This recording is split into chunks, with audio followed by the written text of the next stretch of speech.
generally, when I'm prospecting to get a meeting with a CIO, I'm not just gonna send one email, and if I don't book a meeting, call it a day. When I think about best practices for sequencing a contact, 5 years ago, my first email, that would be the one that I put all the muscle into. I write a really, really highly personalized email, and then everything after that is like bumps, bubble ups, or more like broader stroke messaging specific to like, oh, their industry. It's more canned stuff. How are you applying AI and ChatGPT to the entire sequence or cadence when I'm reaching out to somebody? There's two parts in there. One, I'll talk about non-ChatGPT, and then I'll talk about ChatGPT. Okay. The first is, so we have a sister company called RevOptics, and RevOptics, we API into the largest sales engagement platform. So I can just tell you all very definitively, I have seen Touchpoint One be the #1 converting part of a cadence in like 1 out of thousands of cadences. What does that tell you? You have to keep doing value consistently. Then I'll consistently see Touchpoint 6 having a higher conversion rate than Touchpoint's #7.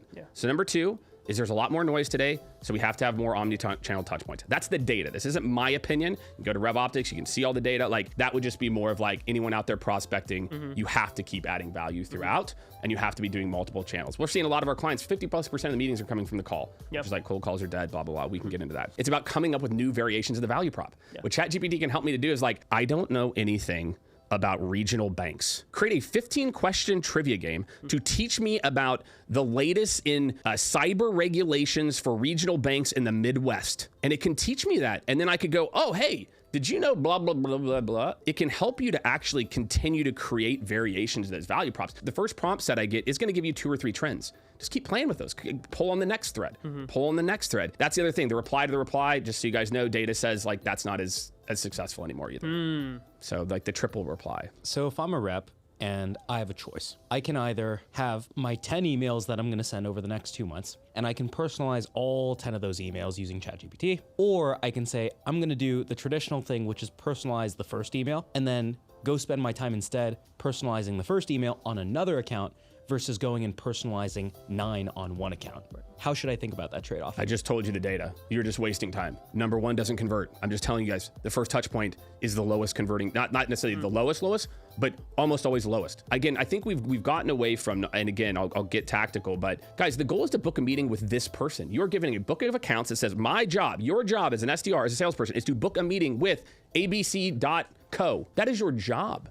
It doesn't matter how you get there. Get there. We've moved to this idea of account coverage as the goal versus getting a meeting with somebody is the goal. We're seeing companies already move away from that. We've got a lot of our clients that are trying to unanchor from activity metrics, and we're really trying to push them to unanchor from like, just go customize another one and then do send all. It's not working. You see the data. You all missed your outbound numbers. Like, why could we not see this? The data is right there. What I'm hearing is touch points 4 through 10. It sounds like that has all day. My question for you though is, and I don't know if you know what the data actually shows, should touch points 4 through 10 be personalized touches that I am manually putting effort into? Because I would assume I get more meetings if I do more personalized touch points 4 through 10. But I know I could send 3x the number of messages if these are more broad brush messages. So I'm wondering, does the increase in response rate, positive response rate, outweigh the volume? And it's a good question. Yeah, like that's an opportunity cost question where it's going to be different for each business. So I can't tell you for your business. And I want to call out the difference. And there's a difference between personalization and relevancy. I'm just saying be relevant in every email, add value in every email. I'm not saying every email has to be some weird new nuance of Nick and I saw this thing, but I am saying, are you adding value in each touch point? And that doesn't require some type of level of crazy personalization. And like I said before, to do this type of additional relevancy thing, I'm literally talking about spending another 1 or 2 minutes in ChatGPT. Give me another idea. Make it invincible. Make it to where this VP of operations would have to meet with me. Like his CEO was like, you got to go meet with this guy. And it'll come up with some crazy shit. It always does. So what we have in these tools is for the first time, I can do more activities and it's higher quality.